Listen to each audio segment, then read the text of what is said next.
dives with no Valentina on the board. Consider an Atlas for Ogwin. Atlas Valentina.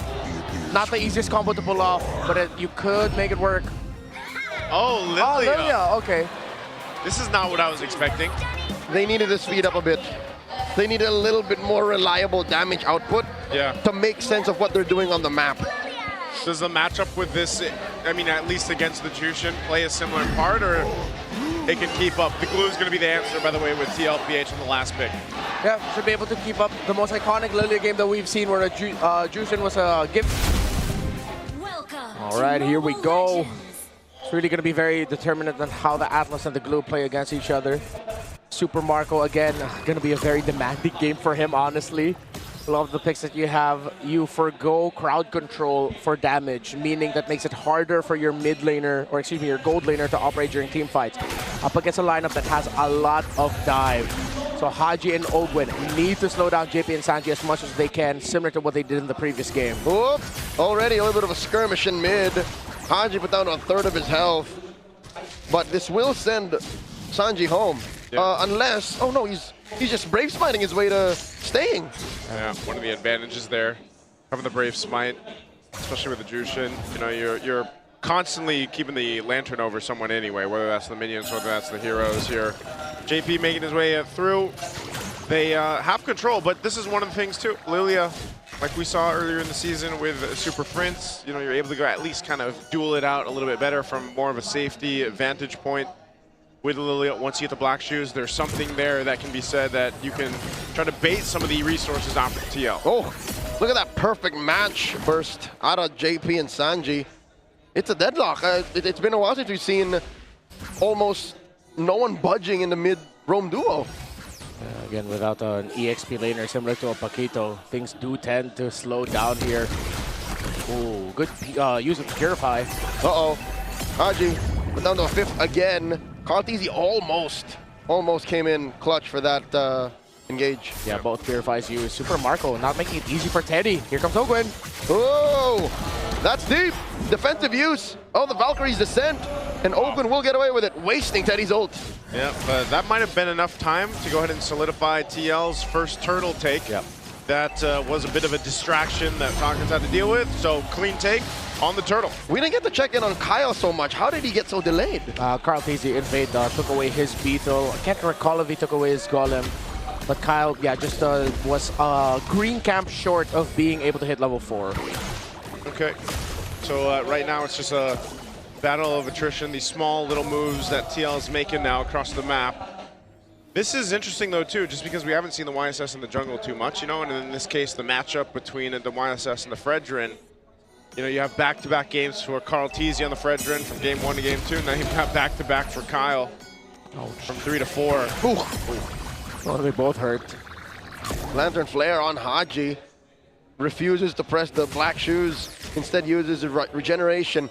Liquid are so used to playing the slow style too. Yeah. It's slow, but it's still fast because of how fast the YSS farms. Mountain Shocker takes down Ogwin. Sanji draws first blood.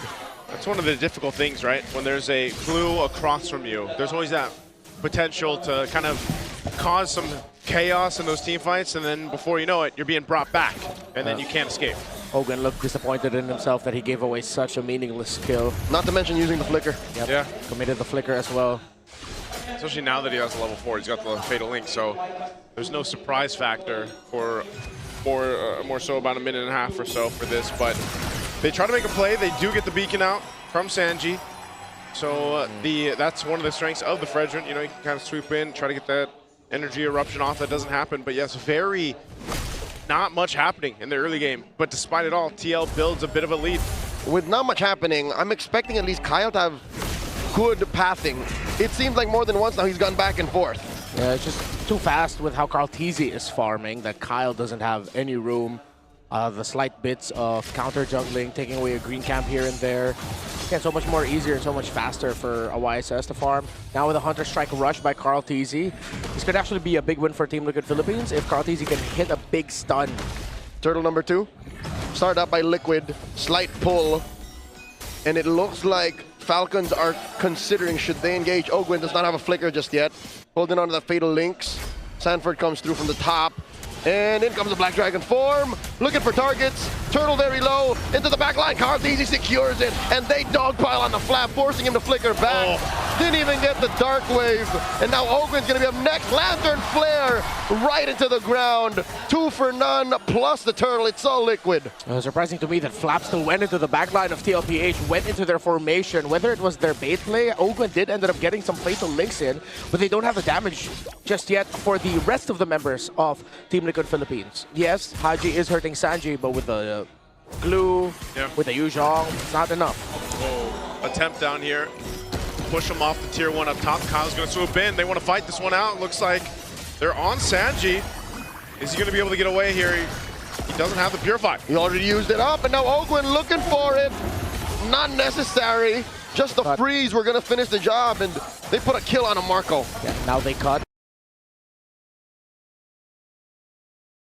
Carl. Uh-oh. 1v1 TZ brothers. And Flap gets on out of there. They're just saying hi, you know? Former teammates at one point.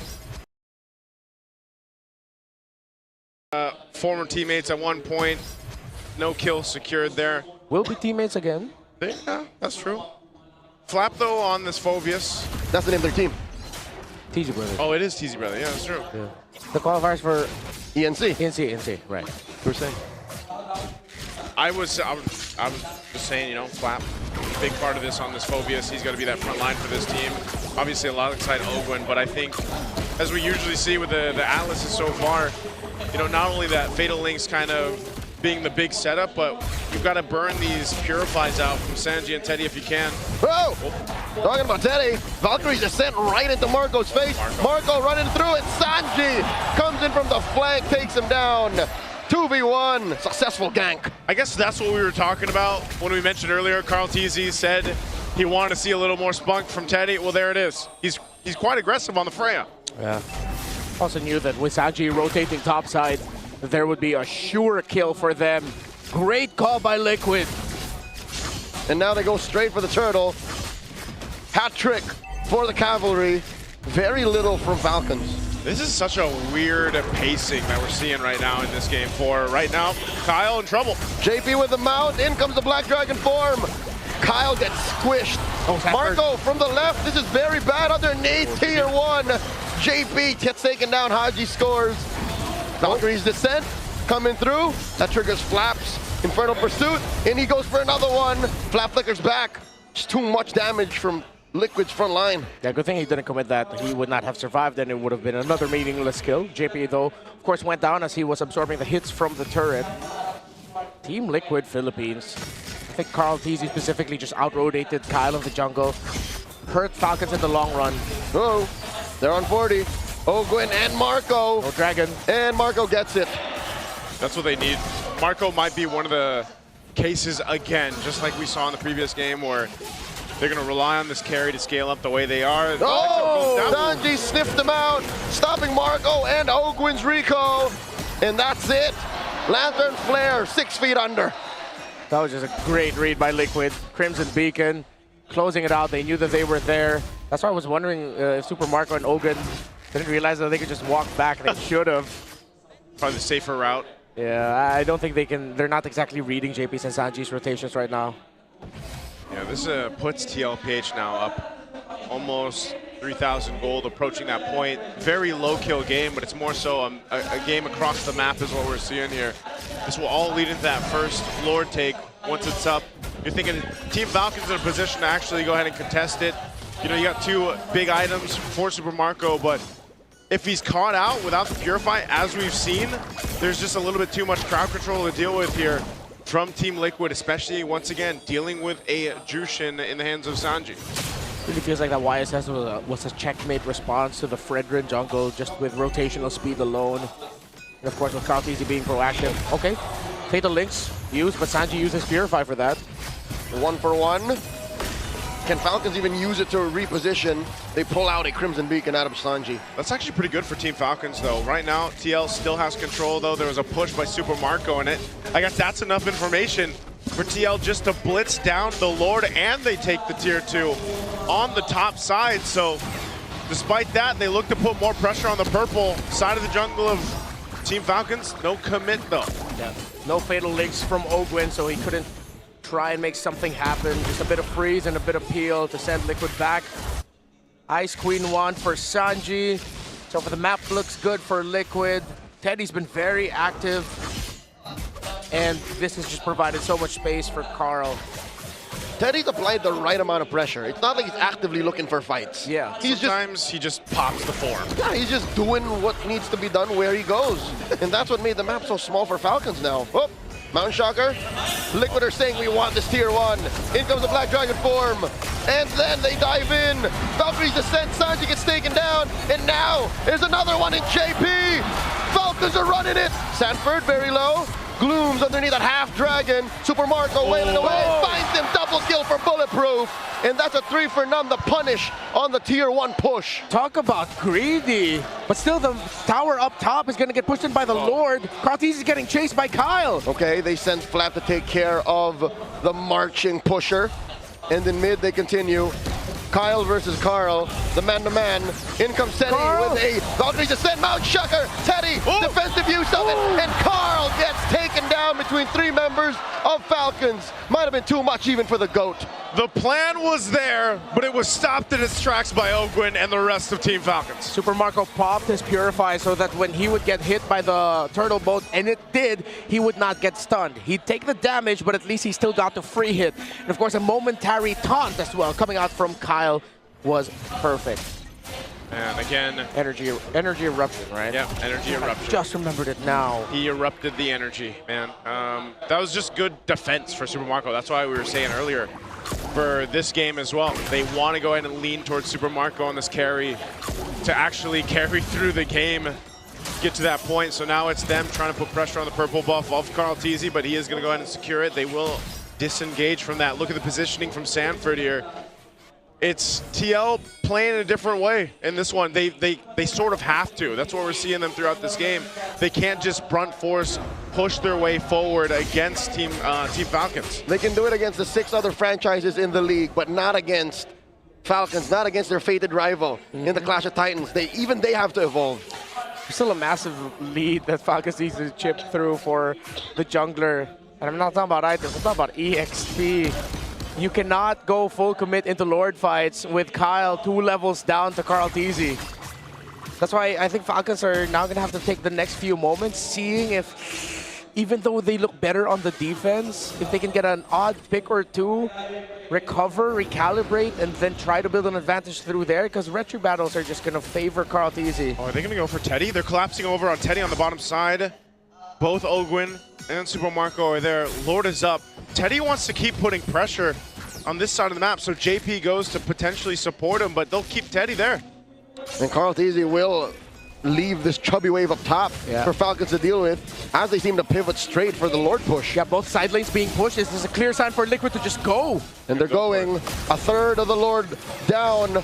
Mount Shocker plus Black Dragon form committed already. There's the Fatal Links. Where's the response? Karthese secures it, and now they collapse onto JP. Flap takes him down.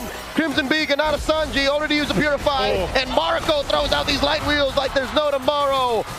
Sanford backs off, 2 kills for the Lord. Again, you're seeing Team Liquid make the decision to, hey, zone them out while I secure the objective, and they want to disengage. Karthese compromised by Owen. Dark Wave plus the stop, serving up a kill to Super Marco. They push tier 2. Do you know what this feels like? It feels like I'm watching Hachi back with Blacklist. Oh man, it's a different style of play, and now the tier 3 turret in the mid lane of the base of TL is going to go down here.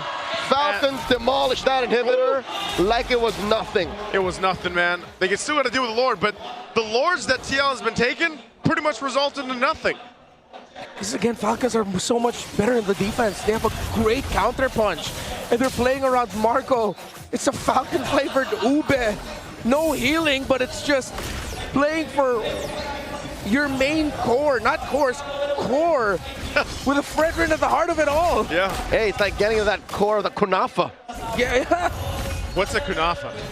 It's a Saudi Arabian delicacy. Oh, is that the trending chocolate? It's the one with pistachio. It is pistachio, but yeah, it's different. Okay. One of these days, I want to try, what is that chewy cookie? The Dubai chewy that's cookie. Dubai. Isn't that the same thing, kunafa? No. Okay, well, A few Habibis have just got, Habibi, what? I'm sorry. I need to be educated. Right now, we're being educated on how Team Falcons has been able to maintain this game on a defensive lineup to protect Super Marco. That's the game plan. And it's interesting, too, because Haji, the way he's activating this playstyle on the Solilia is he's just enough to go ahead and whittle down the health bars, and even having a Lantern himself, he's hurting these tankier members of Team Liquid. Yeah, and with JP going down, Sanford going down really quick, there's not enough time for Teddy to do Teddy things on this Freya. This is one of the difficult things about the Freya come into the late game. Yeah, she really hurts, but so does the marksman that you're trying to take down. And as long as Falcons keep their formation tight and keep protecting Marco, they should be able to coast. This is going to be, again, another long game. As we've discussed, the potential of that happening over and over again with Fredrin making a big comeback for this series. And it's just poetic because Haji also flourished in the macro-centric era. Yeah, that's why I said it feels like I'm watching Haji back with Blacklist. How many times have we seen Blacklist in the past where it's like, oh, they're losing the early game, the other team's getting everything. Yeah. Nope, you get the Lord, but we get you guys, we're getting bodies, and we get your tower and base.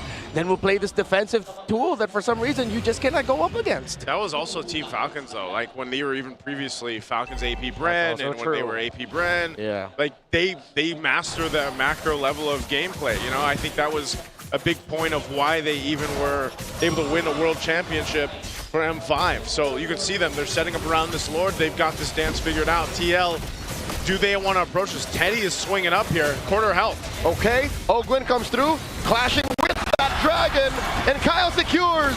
The fight continues. Flap with the winter crown, the freeze, Fatal Link, Super Marco still throwing him out, taking down Kyle easy, and he takes down Sanford. It's all about Marco, baby, as he serves up a kill to Haji. Down goes Teddy, Kyle gets him, and now Ogwin man-to-man defense with the Lone Stallion. How does this keep happening? It looks like Falcons have found their new code! They're inside the base. They're storming the core. Falcons even out the score 2-2 against the defending champions.